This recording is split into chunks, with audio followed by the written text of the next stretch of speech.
여러분 안녕하세요. 정영환 목사입니다. 여러분들과 함께 요한계시록을 공부하고 있습니다. 오늘이 벌써 5번째 시간입니다. 그리고 오늘 공부가 굉장히 중요합니다. 이 요한계시록을 여러분들이 어떤 관점으로 어떤 해석 방법으로 읽느냐에 따라서 우리가 굉장히 다르게 보기 때문에 그렇습니다. 오늘 끝까지 잘 함께 공부하도록 하겠습니다. 지난 시간까지 우리는 요한계시록을 통해서 처음에 7교회에 보낸 편지부터 시작해서 그 다음에 예수님께서 7인을 떼시는 장면, 그리고 그 다음에 본격적으로 심판이 시작됩니다. 7나팔이 불려집니다. 그리고 7대접까지 쏟아집니다. 이제 심판이 끝났습니다. 근데 아직도 끝나지 않은 것. 지난번 이 7째 대접이 쏟아졌을 때 바벨론, 그러니까 로마 제국이 다 무너졌습니다. 근데 그 6번째 대접이 쏟아졌을 때 여러분 기억하시겠습니까? 그 용과 두 짐승에게서 이 더러운 영이 나와서 사람들을 불러 모아서 아마겟돈이라는 곳에서 마지막 전쟁을 준비합니다. 근데 거기에 대해서는 아직까지 아무 말씀이 없으셨습니다. 자, 그래서 이제 이것이 어떻게 되느냐? 이 7대접이 쏟아졌는데 그 결과가 어떻게 되었는지를 오늘 말씀을 통해서 우리 함께 공부하도록 하겠습니다.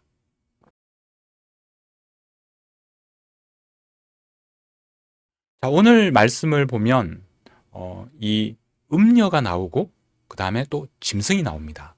우리가 앞에서 용이 있고 그 다음에 두 짐승, 첫째 짐승, 둘째 짐승에 대해서 우리가 살펴보았습니다. 여기에서 말하는 그 첫째 짐승이 이제 오늘 여기에 나오는 이 짐승인데, 그러면 음녀는 무엇이냐? 우리가 한번 이것을 살펴보도록 하겠습니다. 자, 17장에 보면 먼저 음녀가 나옵니다. 그리고 또 3절에 보시면 그 음녀가 붉은 빛 짐승을 타고 있습니다. 그리고 그 짐승은 7머리와 10뿔이 있습니다. 자, 도대체 이것이 무엇이냐? 네, 오늘 말씀에서는 이 음녀와 짐승에 대해서 굉장히 많은 것을 우리에게 말씀해 주고 있습니다. 자, 한번 이 그림을 보십시오. 아주 옛날에 이 장면을 보고 그린 그림입니다. 붉은 짐승에 그 위에 음녀가 타고 있는 그런 모습입니다. 굉장히 무섭죠. 네. 자, 이렇게 음녀가 있는데, 음녀라는 말을 헬라어로는 포르네라고 합니다. 여러분, 이 포르네라는 말에서 요즘 우리가 쓰는 포르노라는 말이 나왔습니다. 무슨 말인지 아시겠죠? 포르네, 음녀입니다. 성경에서 다른 번역으로는 창기, 기생 이렇게 번역을 하는 그런 단어입니다. 자, 이 음녀가 누구냐 하면 5절에 보면 그 음녀는 큰 바벨론이다. 큰 바벨론이 무엇입니까? 우리가 지금까지 로마 제국을 가리키는 것이다 라고 우리는 알고 있습니다. 그리고 이 음녀는 한마디로 말하면 로마 제국을 상징합니다. 이 음녀가 하는 일이 뭐냐면 음녀니까 이제 음행을 합니다. 여기에서 말하는 음행은 단순히 우리가 알고 있는 그런 음행이 아니라 상징으로 볼 수 있죠. 이 음행이라는 것은 결국 하나님을 대적하는 것입니다. 하나님을 섬기지 않고 다른 우상을 섬기는 것. 그것이 바로 음행입니다. 그래서 그것을 가리켜 음행의 포도주에 취하였다.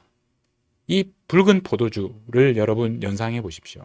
음행의 포도주. 이렇게 표현하고 있습니다. 이 표현과 연결되는 것이 바로 성도들의 피입니다.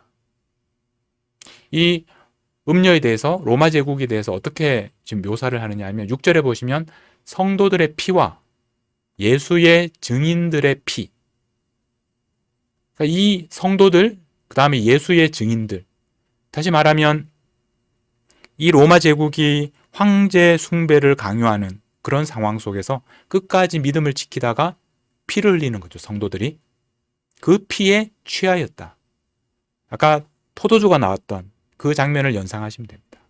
그러니까 음행하는 것과 피를 흘리는 것이 서로 연결이 됩니다. 바로 이것이 로마 제국입니다. 18장 24절에서도 선지자들과 성도들과 및 땅 위에서 죽임을 당한 모든 자의 피, 바로 이 피가 그 로마 제국 그 성중에서 발견되었습니다. 그래서 이제 이 음녀는 로마 제국을 상징합니다. 자, 그런데 이 음녀가 짐승 위에 타고 있습니다. 이 짐승에 대해서 어떻게 설명하느냐면 17장 8절에 보면 굉장히 수수께끼 같은 말을 하고 있습니다. 내가 본 짐승은 전에 있었으나 지금은 없으나 장차 무저갱으로부터 올라와 멸망으로 들어갈 자. 자, 잘 보십시오. 전에 있었습니다. 지금은 없습니다. 그런데 장차 무저갱으로부터 올라와서 멸망으로 들어갈 자. 이것이 바로 짐승입니다. 그 밑에 있는 또 표현도 보면 이전에 있었다가 지금은 없으나 장차 나올 짐승. 굉장히 좀 신비로운 그런 존재입니다.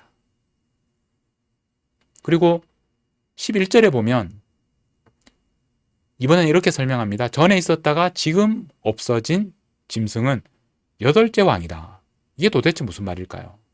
자, 그런데 그 다음에 8째 왕인데 이 8째 왕은 7 중에 속한 자다. 자, 굉장히 수수께끼 같은 그런 말입니다. 여러분, 이 표현은 이렇게 이해하시면 됩니다. 전에는 있었다가 지금 없다가 또 나중에 이렇게 나타날 그런 존재입니다. 그리고 8째 왕인데 또 7 중에 있습니다. 지금까지 여러 번 나왔던 그런 주제인데 네로 황제. 네로 황제는 분명히 죽었는데 사람들은 그가 죽었다고 생각하지 않았습니다. 그래서 저 멀리 동방의 파르티아로 가서 나중에 자신들을 공격할 것이라는 그런 생각들이 사람들에게 있습니다. 그래서 그 장면이 오늘 이 말씀 안에 또 녹아 있는 겁니다. 그러니까 7 왕, 그러니까 이 로마 제국을 다스렸던 7 왕 중에 속한 네로 왕인데, 그런데 나중에 8번째 왕으로 또 네로 황제가 등장한다는 것입니다. 분명히 예전에는 살아있다가 지금은 없습니다. 그러나 다시 또 나타날 바로 그 존재. 그러니까 이 네로 황제라는 이름으로 불리지만 사실은 그 정체가 뭐냐면 짐승이라는 겁니다. 그 짐승이 바로 오늘 음녀가 로마 제국이 타고 있는 바로 그 짐승입니다. 자, 여기에서는 이 음녀와 짐승을 구분합니다. 로마 제국, 그리고 로마 제국의 그 어떤 배후에 있는 어떤 영적인 존재. 네로 황제의 그런 모습으로 나타났지만 지금은 죽었지만 그러나 다시 또 네로 황제와 같은 그런 모습으로 와서 로마를 무너뜨리는 그런 존재를 짐승이라고 그렇게 말하고 있는 것입니다. 자, 그래서 지금 음녀가 이 짐승을 타고 있는 것 같지만 나중에 어떻게 되느냐 하면 17장 16절에 보면 열불은 이 로마 주위에 있는 다른 나라들을 말하는 겁니다. 이 열불과 짐승은 음녀를 미워하여 망하게 하고 벌거벗게 하고 그의 살을 먹고 불로 아주 사르리라. 그러니까 이 짐승과 음녀가 지금은 같은 편인 것처럼 보이지만 결국에는 짐승이 음녀를 죽일 것이다. 대적할 것이다. 그런 말입니다. 자, 그런 다음에 14절에 보면 그들이, 그러니까 이 열불, 이 세계 모든 나라들과 그 다음에 짐승이 함께 어린 양과 더불어 싸운다라는 말입니다. 자, 이 장면이 우리가 지난번에 이 6번째 대접이 쏟아졌을 때 모든 왕들이 이 짐승에게서 나간 그 영의 지도하에 모여서 아마겟돈이라는 곳에서 모여서 전쟁을 준비한다는 바로 그 장면으로 다시 돌아가는 겁니다. 그러니까 우리가 여기에서 기억해야 할 것은 로마가 있고 그 다음에 로마 제국의 배후에 있는 짐승, 그 짐승이 로마가 망한 뒤에도 끝까지 예수님에게 대적한다는 것입니다. 그리고 그 전투의 현장이 아마겟돈입니다. 자, 이제 어떻게 마무리가 되는지 한번 또 계속해서 말씀을 보겠습니다.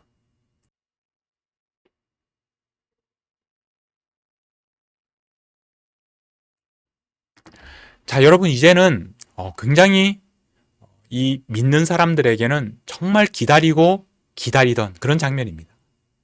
그동안 정말 어려운 시간을 보냈는데 이 로마 제국의 그런 치하에서 믿음을 지키느라고 정말 고난 가운데서 지내고 있는 이 하나님의 백성들에게 정말 기다리던 소식이 무엇입니까?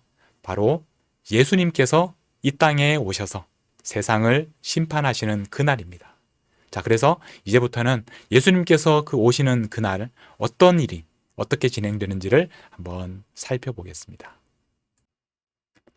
하늘이 열리는 것을 봅니다. 맨 처음에 요한이 이 하늘의 열린 문을 통해서 이제 하늘에 올라가서 정말 이 놀라운 장면을 보게 되었는데 이제 역사의 마지막에 다시 하늘이 열립니다.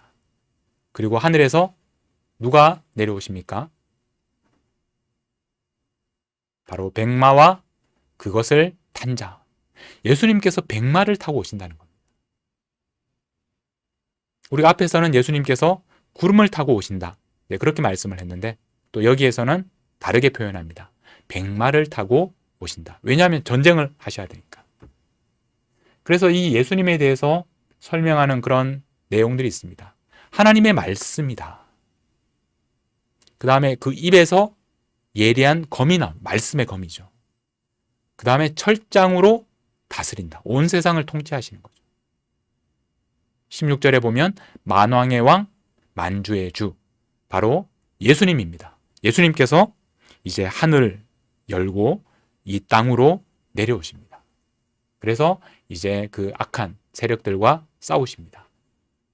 자, 19장 19절에 보면 그 짐승과 땅의 임금들과 그들의 군대들이 온 힘을 다해서 이 예수님에게 대적합니다. 근데 결국 상대가 안 되죠. 20절에 보면 짐승이 잡힙니다. 그 앞에서 표적을 행하던 거짓 선지자도 함께 잡힙니다. 이 거짓 선지자는 앞에서 이 두 번째 땅에서 나온 짐승입니다. 앞에 있는 짐승은 바다에서 나온 짐승, 그리고 거짓 선지자는 땅에서 나온 짐승, 거짓 선지자.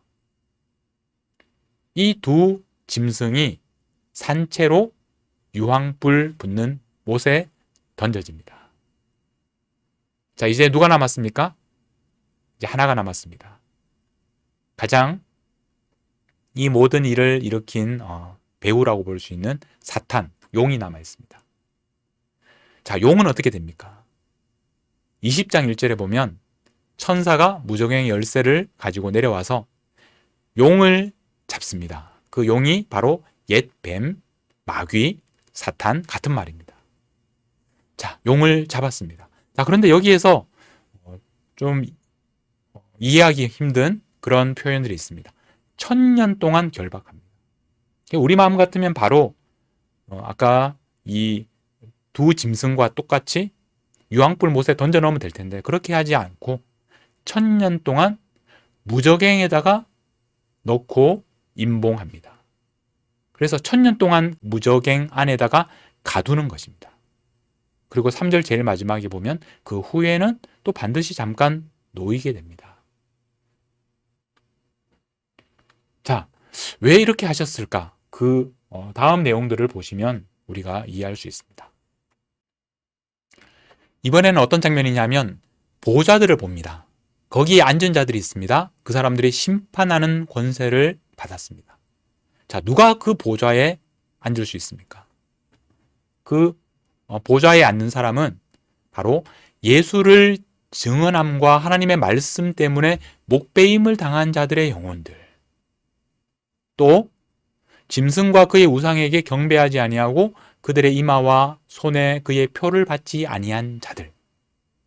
한마디로 말하면 그 로마 시대에 황제를 숭배하라는 그 명령에 거역하고 끝까지 믿음을 지킨 로마의 다른 사람들처럼 우상을 섬기지 않고 하나님만 섬기기 위하여 생명도 아끼지 아니한 바로 그 하나님의 백성들, 하나님의 교회가 보좌에 앉아서 심판하는 권세를 받고 그리스도와 더불어 1000년 동안 왕노릇합니다.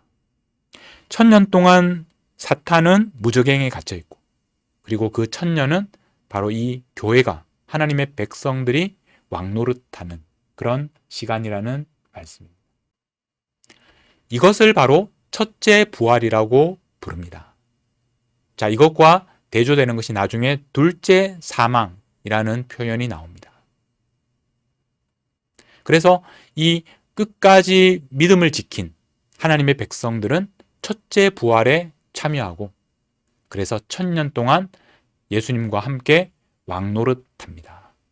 이것이 바로 1000년 동안에 일어나는 일입니다.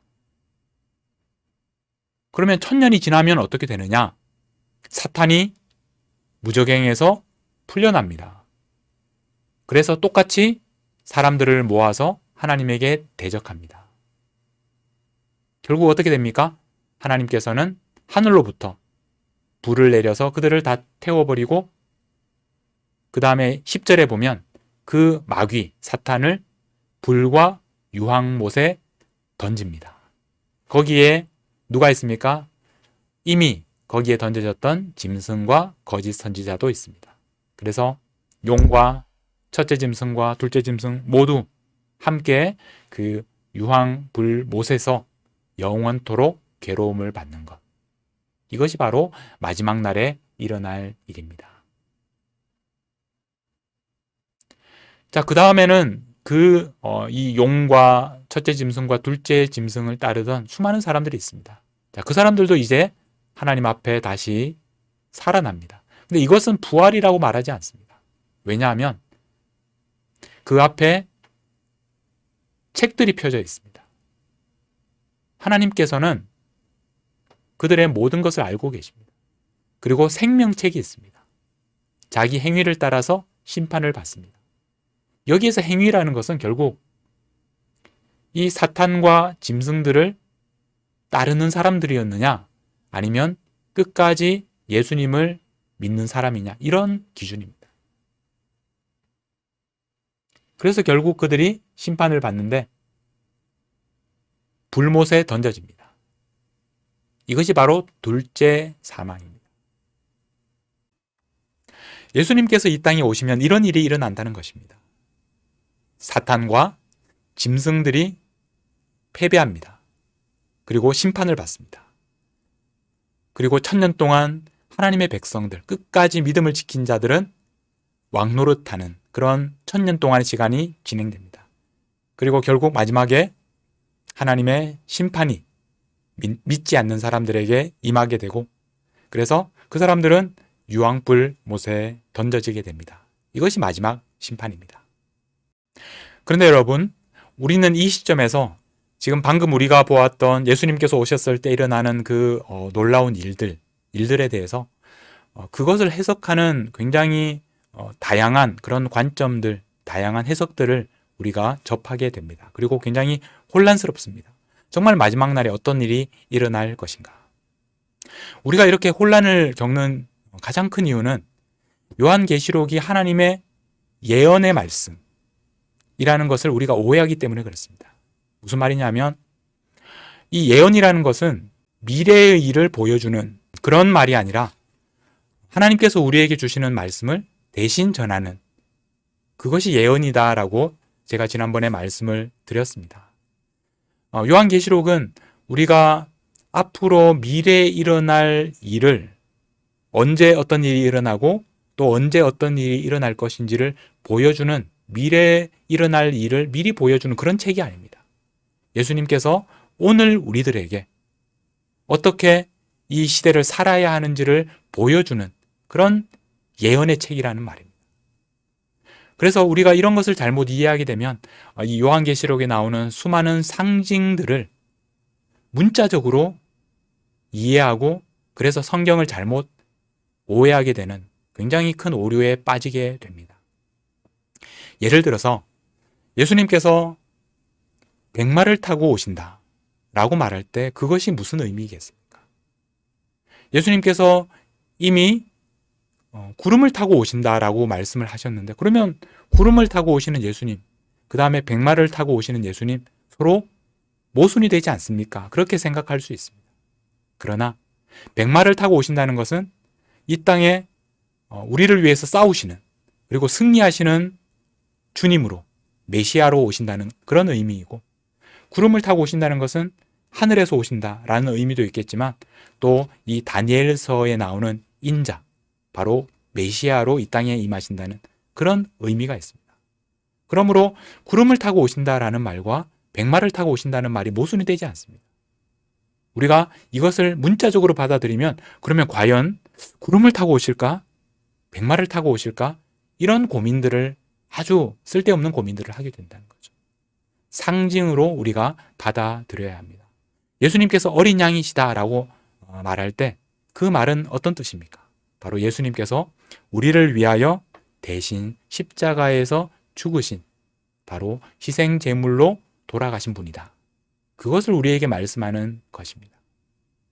그리고 숫자들도 마찬가지로 해석합니다.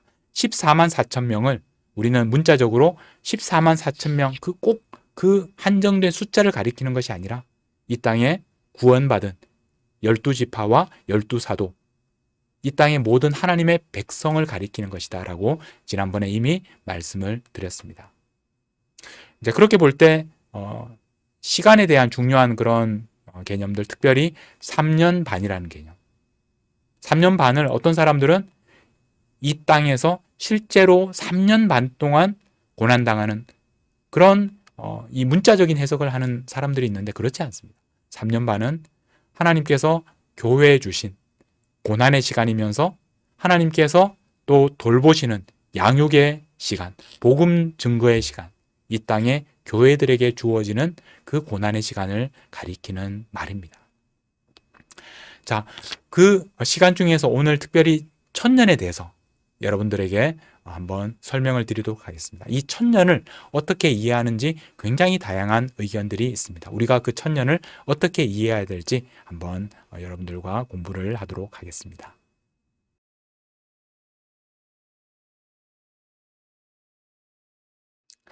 여러분, 천년이라고 하면 여러분들은 어떤 생각이 떠오르십니까? 천년이라고 하면 우리가 지금까지 요한계시록을 읽어오면서 14만 4천 명 할 때 그때 천이 들어가는 그런 것들을 생각하면, 천이라는 것은 굉장히 긴 시간을 의미합니다. 그리고 우리는 성경에서 이 천년이 하루 같다라는, 하나님께서는 천년이 하루 같고 하루가 천년 같다, 그런 표현을 우리가 기억하게 됩니다. 그러면서 우리가 동시에 생각하게 되는 것은, 창세기에 하나님께서 이 천지를 창조하실 때 엿새 동안 창조하시고 그 다음에 일곱째 되는 날에 쉬셨다는 것, 그것을 기억하게 됩니다. 자, 무슨 말이냐면 이 요한계시록을 통해서 우리에게 주시는 하나님의 예언은, 우리가 다음 시간에 이 새 예루살렘, 새 하늘과 새 땅에 대해서 우리가 공부할 때 다시 보겠지만, 새로운 창조입니다. 옛것을 다 심판하시고 새로운 창조가 시작되는 것, 그것이 바로 요한계시록이 우리에게 주시는 중요한 메시지입니다. 자, 그런데 이 천년이라는 것, 다시 말하면 하루와 같은 그 시간은 새로운 창조를 시작하기에 앞서서 준비하는 그런 시간이라고 볼 수 있습니다. 그래서 천년이 지난 다음에 진정한 새 창조가, 새 하늘과 새 땅이 펼쳐지는 것입니다. 그래서 오늘 용이 바로 이 불못에 던져지지 않고 먼저 무저갱에 1000년 동안 갇혀 있어야 했던 것입니다. 그리고 이 1000년이라는 기간은 이 하나님의 백성들에게는 이 땅에서 왕노릇하는, 1000이라는 숫자는 긴 시간입니다. 정말 영원과도 같은 그런 시간입니다. 그래서 이 땅에서 1000년 동안 왕노릇하는 그런 기쁨과 승리의 그런 시간입니다. 그리고 사탄에게는 그 1000년이라는 시간은 패배의 시간이고 무저갱에 갇혀 있어야 하는 그런 시간이 되는 것입니다. 그래서 역사적으로 이 1000년, 오늘 또 성경에 나오는 이 1000년이라는 시간, 1000년 왕국이라는 단어, 이런 것이 굉장히 다양하게 해석되었던 것을 우리가 볼 수 있습니다. 그 중에서 중요한 개념들만 제가 몇 가지 말씀을 드리겠습니다. 제가 지금 여러분들에게 설명드리는 입장은 이 1000년이라는 시간을 상징적으로 보는 것입니다. 이것이 우리 개혁교회의 오랜 전통입니다. 그래서 뭐 이름을 붙이자면 썩 그 마음에 드는 이름은 아니지만 무천년설이라고 부릅니다. 천년이 없다. 사실 없다라기보다는 그 천년을 상징적으로 해석해서 문자적인 그 종말의 천년 동안의 그런 천년왕국은 없다라는 그런 말입니다. 그래서 이 해석에 따르면 천년왕국이라는 그 기간은 바로 오늘날 교회의 시대를 가리킨다는 것입니다. 왜냐하면 예수님께서 오셔서 바로 사탄을 이미 결박하셨던, 그래서 사탄이 무적행에 갇히는 바로 그 사건이 바로 예수님의 죽으심과 부활이라는 것입니다. 하나님의 나라가 이미 시작되었습니다. 그러나 아직 완성되지는 않은, 그래서 교회가 이 땅에 시작된 때로부터 예수님이 오시는 그날까지가 바로 천년 왕국이다. 그렇게 보는 입장이 바로 무천년설입니다. 그래서 우리는 지금 어떤 시대를 살고 있느냐 하면 이미와 아직, already와 not yet 사이에서 살아가고 있다는 것입니다. 이미 하나님의 나라가 시작되었지만 그러나 완성되지는 않은 그 시대를 살아가고 있기 때문에 우리는 끝까지 믿음을 지키고 하나님의 나라를 땅 끝까지 전하는 바로 그 사명을 가지고 살아가는 교회, 바로 이런 입장이 무천년설입니다. 이 무천년설 따르는 사람들은 우리 아우구스티누스로부터 시작해서 그리고 우리 장로교회의 시조라고 볼 수 있는 칼빈, 그래서 이 무천년설은 우리 장로교회가 가지고 있는, 장로교회뿐만 아니라 이 땅에 제가 생각하기에 성경을 바르게 해석하는 그런 교단들에서 가지고 있는 해석 방법이 바로 이 무천년설입니다. 자, 이것과 다른 입장이 이 천년왕국이라는 것이 문자적으로 이 세상의 마지막 종말에 실제로 천년 동안이라는 기간이 있다라고 보는 입장이 두 가지가 있는데 전 천년설과 후 천년설이 있습니다. 여러분, 이런 표현들을 내가 왜 이걸 알아야 되나 그렇게 궁금하시겠지만 이런 입장들을 알게 되면 다른 사람들과 만나서 대화를 할 때 저 사람이 왜 저렇게 말하는지를 우리가 분별을 할 수 있게 됩니다. 그래서 굉장히 여러분들이 이 무천년설, 전천년설, 후천년설 말이 어렵지만 한번 이번 기회에 꼭 이해하시면 좋겠습니다. 사실 한번 이해하고 나면 어렵지 않습니다. 전천년설은 앞에 전자가 붙어 있죠. 그 천년왕국이 있는데 그 천년왕국 전에 예수님께서 재림하신다는 말이에요. 그럼 후천년설은 뭐겠습니까? 천년왕국이 있은 다음에 그 후에 예수님께서 재림하신다. 그런 말입니다. 자, 제가 오늘 여러분들에게 말씀드리려고 하는 것은 이 전천년설과 천년왕국 전에 예수님께서 재림하신다는 거죠. 그 다음에 이 이론과 세대주의라는 것이 만날 때 어떤 일이 일어나는지 그걸 여러분들에게 한번 말씀을 드리려고 합니다.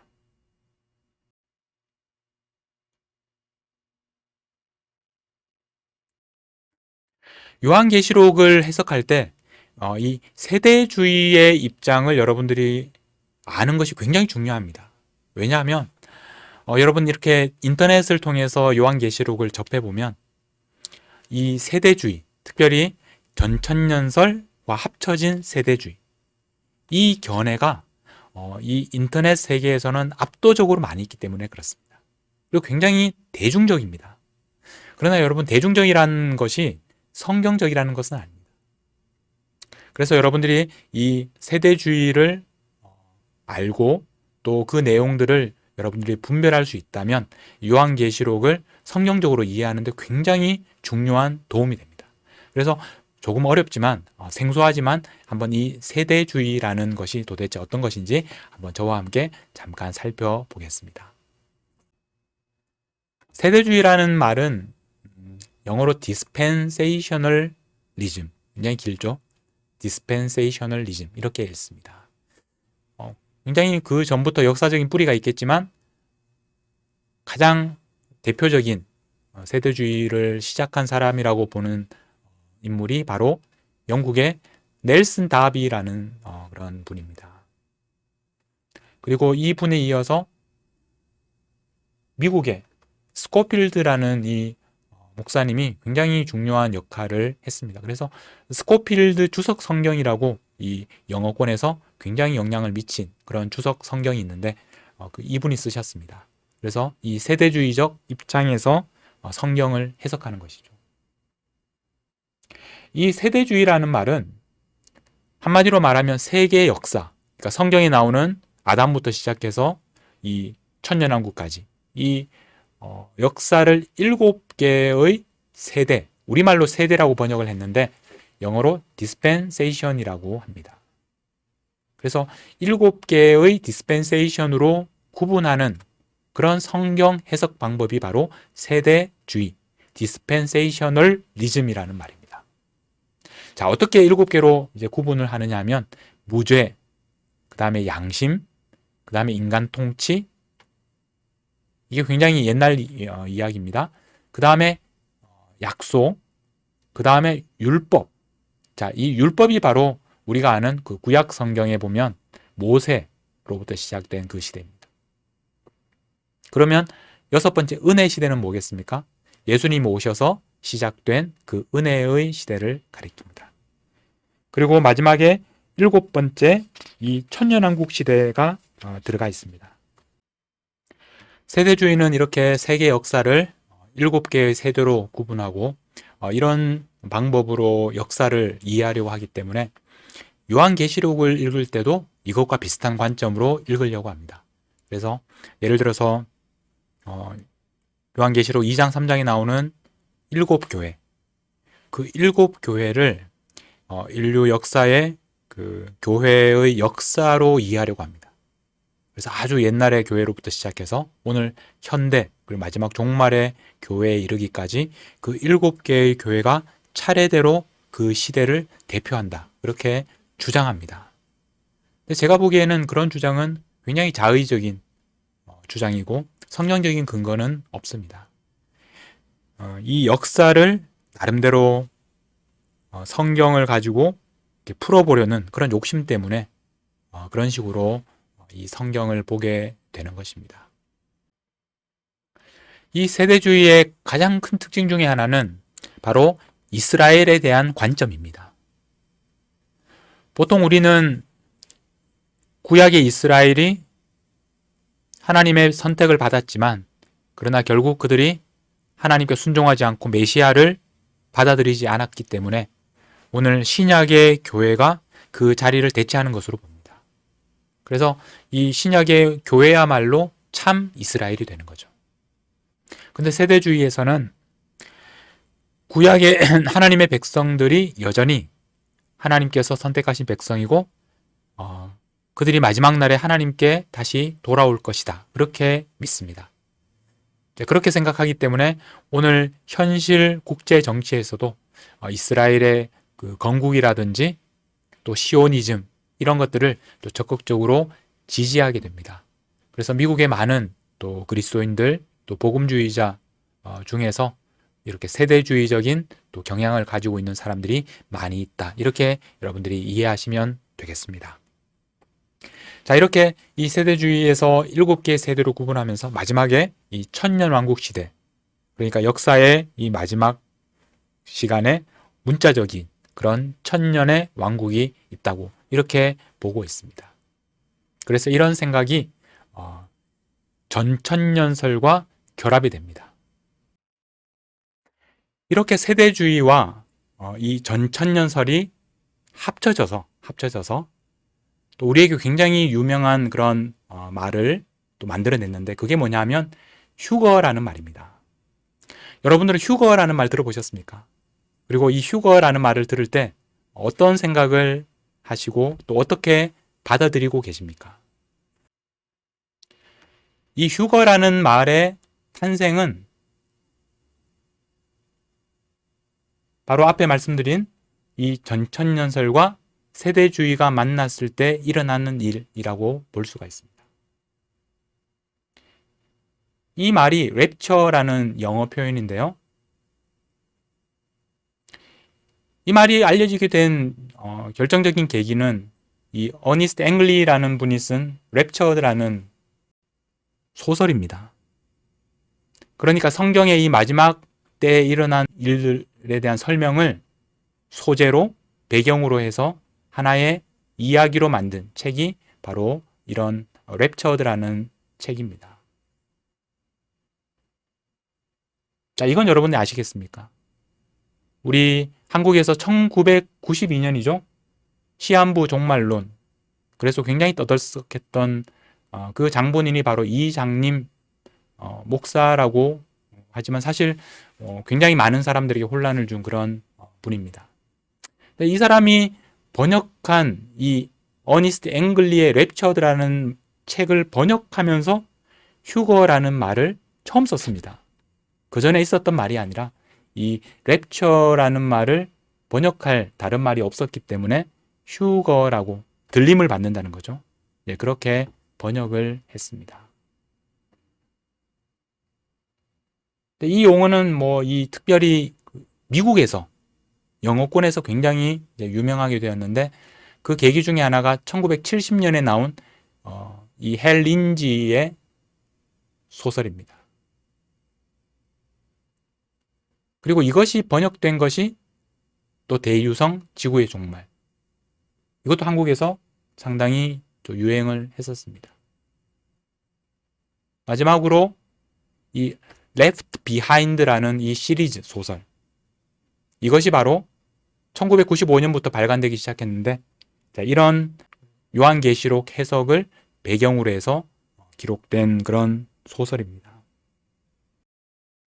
앞에서 보신 이런 책들에서 말하는 휴거라는 것은, 휴거라는 단어는 결국 어떤 뜻이냐면 예수님께서 이 천년왕국이 있는데 천년왕국 전에 예수님께서 오십니다. 근데 예수님이 오시기 전에 이 대환란이라는 것이 있다는 말입니다. 그 사람들의 주장에 의하면. 그리고 그 대환란이 있기 전에 휴거가 있다는 겁니다. 그러니까 휴거, 대환란, 그 다음에 예수님의 재림, 그 다음에 천년왕국, 이런 순서로 세계의 역사가 진행될 것이라는 그런 주장입니다. 근데 결론적으로 말하면 오늘 우리가 함께 이 요한계시록을 공부하면서 제가 말씀드리는 그 입장이 우리 장로교가 가지고 있는 전통적인 입장이고 또 제가 생각하기에 성경적인 관점입니다. 휴거라는 말 자체는 이 세대주의와 전천년설이 합쳐진 그쪽에 계시는 분들이 만들어낸 용어입니다. 성경이 나오는 말이 아닙니다. 성경적인 용어가 아닙니다. 그러므로 여러분, 이 휴거라든지 그 다음에 7년 대환란이라든지 또 천년왕국이라든지 이런 말을, 이런 표현을 사용하는 분을 만나면 여러분들 어떻게 생각하시면 됩니까? 아, 저분이 가지고 있는 요한계시록 해석은 바로 전천년설 그리고 세대주의에 그런 입각한 그런 해석을 따르고 계시는 분이구나, 그렇게 보시면 됩니다. 이런 세대주의적인 요한계시록 해석은 앞에서 말씀드린 그런 여러 가지 또 대중적인 문화나 또 소설과 결합하면서 굉장히 많은 사람들에게 알려졌고 또 지금도 너무나 큰 영향을 끼치고 있습니다. 제가 안타까운 것이 그것입니다. 그것은 성경적인 해석이 아닙니다.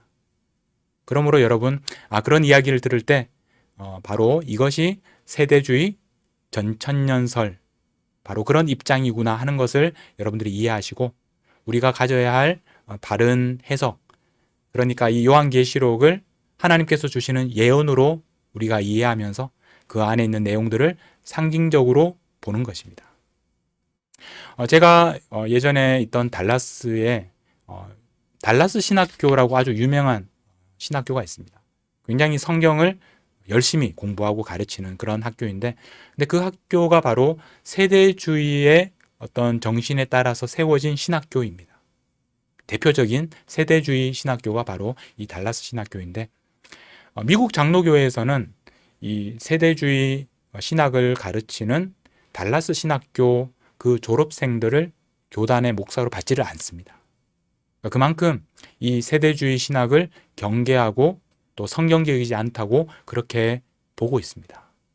여러분, 그럼에도 불구하고 이 요한계시록 해석에 있어서 이 세대주의적인 그런 해석 방법이 대중들에게 굉장히 큰 영향력을 끼치고 있고, 아마 이 강의를 들으시는 여러분들 중에서도 또 이 7년 대환란 그러면 좀 두렵고, 또 내가 휴거되지 않으면 어떡하나 그런 걱정하시는 그런 분들도 계실 겁니다. 그러나 그것은 전혀 성경적인 가르침이 아니라는 것을 여러분 꼭 기억하시고, 제가 말씀드리는 이 강의를 다시 한번 쭉 살펴보시면서 하나님께서 요한계시록을 통해서 오늘 우리에게 주시는 그 말씀이 무엇인지를 다시 한번 귀 기울여서 들어보시기 바랍니다. 이제 오늘 말씀을 한번 정리를 해보겠습니다. 예수님께서 이 땅에 오시면 어떻게 됩니까? 결국 로마 제국이 무너진다는 것입니다. 심판을 받는다는 것입니다. 그리고 로마 제국뿐만 아니라 그 배후에 있는 용과 또 짐승들까지 심판을 받게 될 것입니다. 그러니까 결국에는 무슨 말입니까? 끝까지 이기라는 것입니다. 두려워하지 말라는 것입니다. 믿음을 지키라는 것입니다.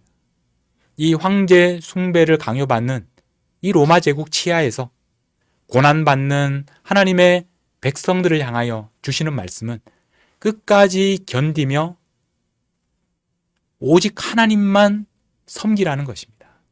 그러면 하나님께서 결국 오셔서 이 땅의 로마 제국과 그들을 괴롭히던 이 용과 짐승들을 모두 심판하시고, 결국 그 이기는 사람들은 이 땅에서 왕노릇을 하게 될 것이다.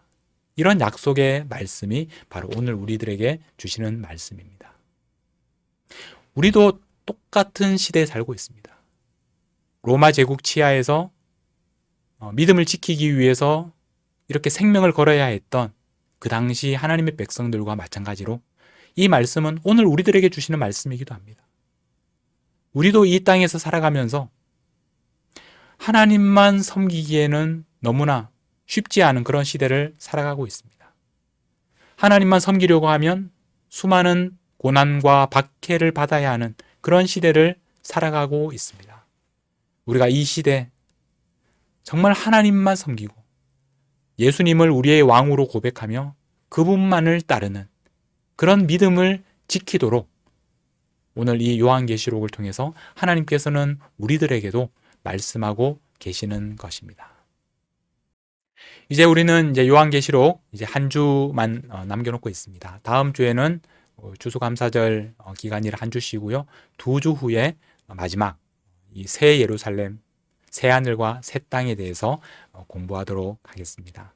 여러분, 그 쉬는 동안 지금까지 내용들을 다시 한번 살펴보시고 우리가 요한계시록을 어떤 관점에서 바라보아야 하는지, 그리고 하나님께서 여러분들에게 주시는 예언의 말씀 무엇인지 생각하시면서 다시 한번 읽어보시면 좋겠습니다. 그리고 다음 주 21장, 22장에 나오는 내용들도 읽어보시면 되겠습니다. 제가 기도하고 그러면 오늘 공부를 마치겠습니다. 하나님 아버지, 오늘 요한계시록을 통해서 우리에게 주시는 말씀, 특별히 마지막 심판에 대해서 알게 해 주셔서 감사합니다. 지금 우리가 사는 세상은 마치 사탄이 다스리는 것 같고 짐승이 다스리는 그런 시대를 살아가고 있는 것처럼 보이지만 결국 예수님께서 다시 오실 것을 믿습니다. 그래서 승리하실 것을 믿습니다. 이 땅에 바벨론처럼 화려한 이 세상에 우리가 마음을 빼앗기지 않게 하시고 짐승과 같이 두려운 그런 권력에도 우리가 머리를 숙이지 않게 하시고 오직 예수 그리스도만 주님으로 섬기며 살아갈 수 있도록 우리에게 믿음을 허락하여 주시옵소서. 이 땅에 오셔서 세상을 심판하실 우리 주님 예수 그리스도의 이름으로 기도하옵나이다. 아멘.